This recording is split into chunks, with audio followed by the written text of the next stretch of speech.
Alright, let's see how the new video did.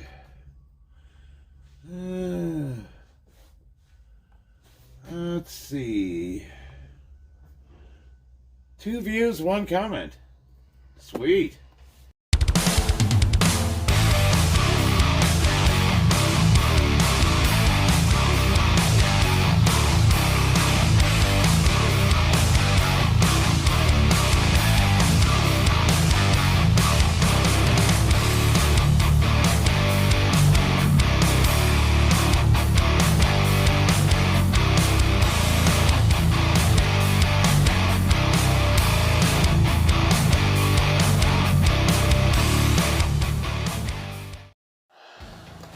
Dr. Jordan Peterson has a quote. I really like it. It says, "I don't tell people you're okay the way you are. That's not the right story. The right story is you're way less than you could be." Now think about that. We spend a lot of times telling each other, you're fine the way you are. Accept yourself the way you are. And to some degree, there's truth to that, because people are already really hard on themselves. And if, let's say, you're grossly overweight, or you're not as strong as you want to be, or whatever the case may be. Maybe you're coming back from an injury, and like in my case, you're running into obstacles and you're just finding it difficult to improve. It's easy to get stuck on the what you want to be, the picture of where you want to be, and all the obstacles life likes to throw in our way. And to some degree, you have to accept yourself for who you are right this minute. If you have a goal, if you're working towards that goal, then you should accept yourself the way you are. You shouldn't hate yourself. But the thing is, something that I've adopted, you gotta hate yourself a little tiny bit.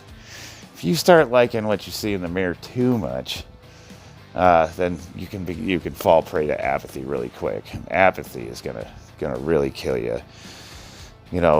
Don't be afraid of slow progress. Be afraid of no progress. I think that we only experience failure when we give up, when we just decide not to try anymore.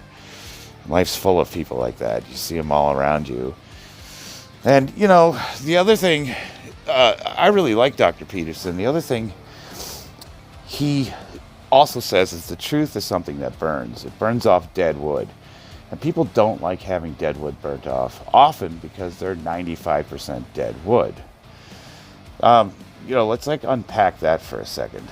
A lot of people, they settle for mediocrity. Either they, for whatever reason, they've decided to stop trying.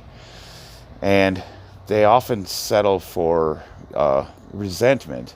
They start looking at other people and other people's success, and they become cynical and they become hateful towards other people, and they spend a lot of their time often criticizing and blaming the world around them, mostly because they just don't want to look at themselves. I am an addict. I'm a drug addict. I'm an alcoholic. I've been in and out of rehabs. And while I have been sober for many, many years, there was a time when everybody in my life had given up on me. And I honestly thought, I'm never going to beat this thing. I had resigned myself to just dying alone. And I was okay with that. I just gave up. I stopped trying. It was too hard. And I'm really glad I didn't. I had, the last one that I went through was really bad. But it gave me a gift. It gave me something that I think is more valuable than anything I've ever received in this world. And that was that it took the curtains away, and it showed me for the first time in my life that I am the cause of all my problems. Like, I stopped blaming other people and I just looked to myself. Now, let's look at that a little deeper. Because sometimes you might say, well, other people have wronged me.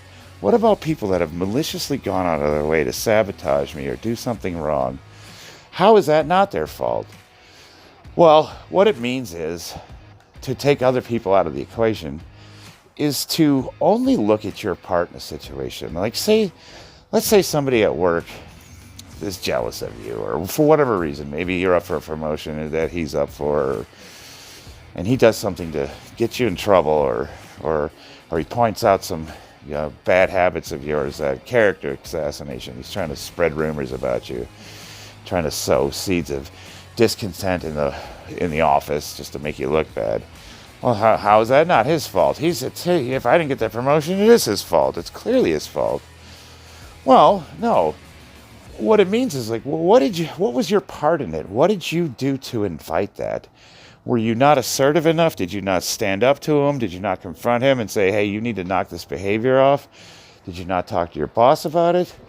Or were you like me? Were you one of these passive people who didn't want to piss anybody off and wanted everyone to like him? So you went out of your way to not make waves, and then you allowed that behavior to secretly take place, and you never stood up for yourself.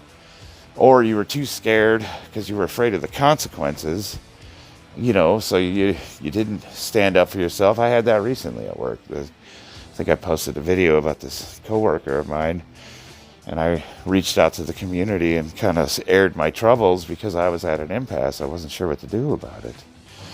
And the main reason I posted that video is because I basically needed you guys to tell me what I already knew. I already knew what the right thing to do was. I was just having problems mustering up the courage to do it. And the right thing to do was to confront this person and say, hey, look, I don't appreciate this.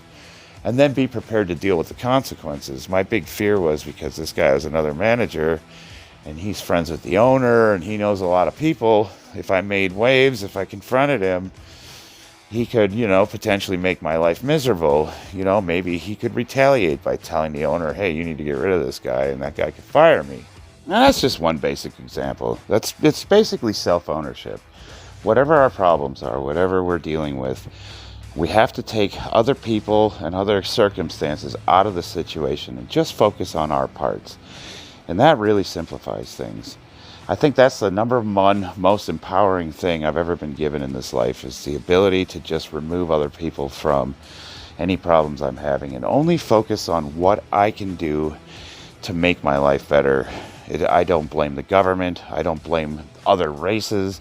I don't blame them. I don't blame my wife. Now, that's not to say I'm not perfect. I get in, I do get stuck sometimes, and sometimes I stub my toe and I blame the desk, I don't blame the fact that I didn't have the lights on and I wasn't being careful when I was walking around at night. That's a rudimentary example. But essentially, I don't blame other people for my problems. And that's a big part of what we're seeing that's wrong in this world. If you look at the media, if you look at the news and the way we're all divided into classes, everybody's blaming someone else. They either blame Trump or Biden or the Republicans or the Democrats or blacks or whites. Everything is everyone else's fault. The climate, whatever. Nobody looks to themselves.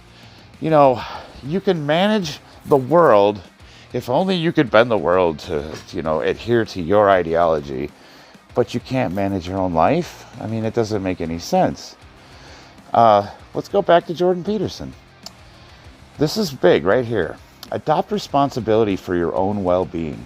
Try to put your family together. Try to serve your community. Try to seek for eternal truth. That's the sort of thing you can ground in your life enough so that you can withstand the difficulty of life.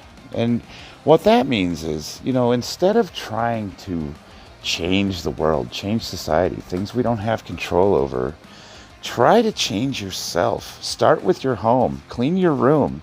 Everybody laughs when he said, clean your room. That's so stupid. How's that going to make me a better man?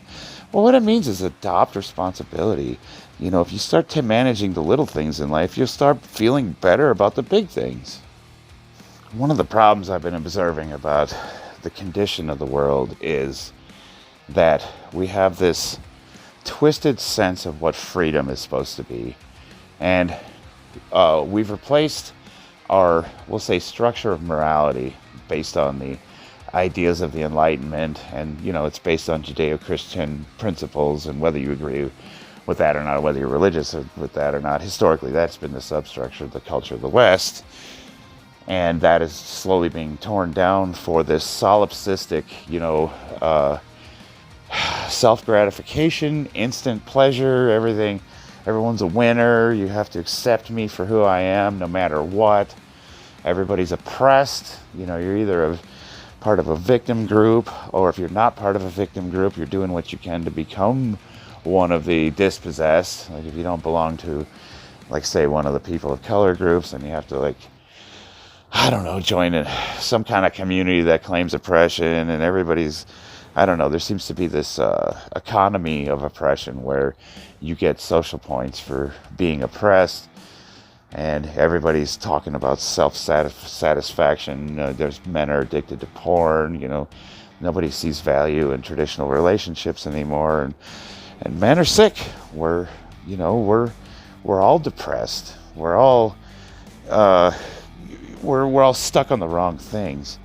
And I think, like, people like Dr. Jordan Peterson are a good place for most men to start with easily digestible material that opens them up to a broader view or a broader world where you can diving into philosophy and people like Carl Jung or Nietzsche, stuff like that. But Dr. Jordan Peterson's a good place to start. I'm a big fan of Jocko Willink. He was a Navy SEAL, and he is all about extreme ownership. That's something that every man could use. But basically, if you listen to any of those people, one of the common themes that a lot of men could use is you have to find meaning instead of happiness. This world tells you that you need to find what makes you happy. You have to do what makes you happy. You have to live your truest self. You be who you are, whether it's good for you or not. And I suggest that we have it all wrong. You don't want to try to find happiness. Happiness is fleeting. Happiness is a PR on a platform or a cigarette with a beer at a pub. Happiness is that feeling when you get off work on Friday. But it comes and goes. Monday comes around quick enough and you got to go right back to work. So what do you do when the happiness goes? What happens when you work towards that thing and you finally get that thing, and then you're just immediately overcome with the emptiness of realizing that, well, now it's over. Now what? Well, we go right for that next thing, that next shiny thing. We get the new car. The new car becomes the old car in 3 months. You hate it. We wind up hating what we have, and we still feel empty. And we wind up buying a bunch of crap we don't need. We're all in debt. We all are slaves to these jobs that we have to work to pay off our credit cards because we can't miss those payments. And we hate the job we have, and we don't have the freedom to leave. And we all feel like there's a better job out there. I could do something that gives me meaning, but I'm afraid to leave because I can't afford to be without work. And then you start feeling like you're a slave. And this is why I say every man should strive to find purpose instead of happiness. Strive to find meaning instead of happiness. Do things that are meaningful. If you want to have good self-esteem, do things that are highly esteemable. And the reason I do weightlifting, well, it's kind of a no-brainer. It was something that gave me a somewhat instant gratification of looking better. I started liking what I was seeing in the mirror, and I started liking the attention people were giving me. And, wow, your arms are looking really big, Charlie. You've been working out, and you get addicted to that, and then you start powerlifting, and it's like, wow, you took the state record. You think you could have a shot at the national one? It's like, oh, I like that attention. That's really cool. I want a medal. Wow, I'm standing on the platform. People are clapping for me. But then it became something more than that. Yes, it started with low self-esteem. It started with external gratification of the attention of other people. But then as I got into the sport, I started realizing, like, this is a lifetime skill. Like, I'm never going to master this. I can get better at it. I can be an advanced lifter, but I'll never be an expert. It's like martial arts. It's like learning any skill. It takes a lifetime to master. And for me, it's almost the relentless pursuit of perfection. the constant setbacks and working around injuries and trying to, all the things that are involved with just trying to put 5 more pounds on a max PR lift. And then, when you do finally get it, you get it on that platform, the amazing adrenaline rush and the feeling of like all the culmination of all the hard work. Or in my case, failing on the platform and just getting, doubling down on that drive to master my shortcomings and become a little bit better. That's what weightlifting is to me. But it doesn't have to be weightlifting, guys. It can be anything. I think every man should master something. You should learn to become an expert at something.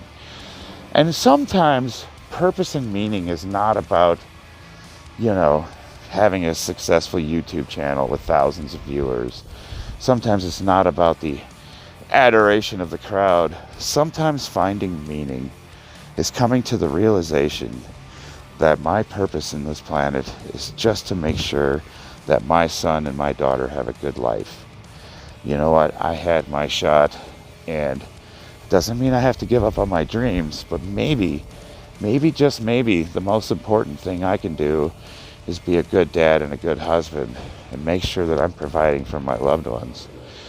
And that's kind of where I'm at now. I'm slowly coming to the realization that it's just not all about me. Sometimes I fight with that. I do suffer from depression. I was feeling depressed this morning. The reason I kicked this video off is because I was joking around at the beginning of the video with that little I got 2 views and 1 comment. Sweet. All that work. Wow, it's really paying off. But there's a little bit of truth to that. It does sting a little when you put so much effort into something and it just, no matter what you try, it just can't seem to get any views. You can't find that right combination of what people want to watch, or perhaps you're not entertaining enough, or you think something's going to be funny and then you find out it's like just is this thing on?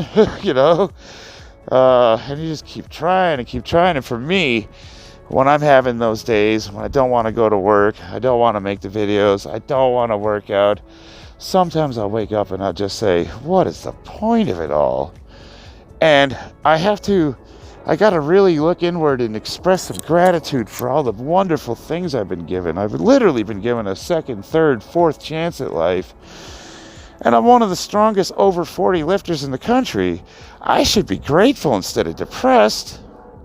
But at the end of the day, if I'm feeling depressed, if I'm feeling down, or if I'm suffering from anxiety, all I have to do is understand that the only difference between any given situation 99.9% of the times is just my attitude. I look at the days where I'm happy and the days where I'm sad, and the difference in the activities between those days is just my attitude. So if you're struggling or you're down today, I hope this video gives you a little bit of motivation to just keep kicking at the darkness until it bleeds daylight. You know what, man? It's going to be all right as long as we keep trying.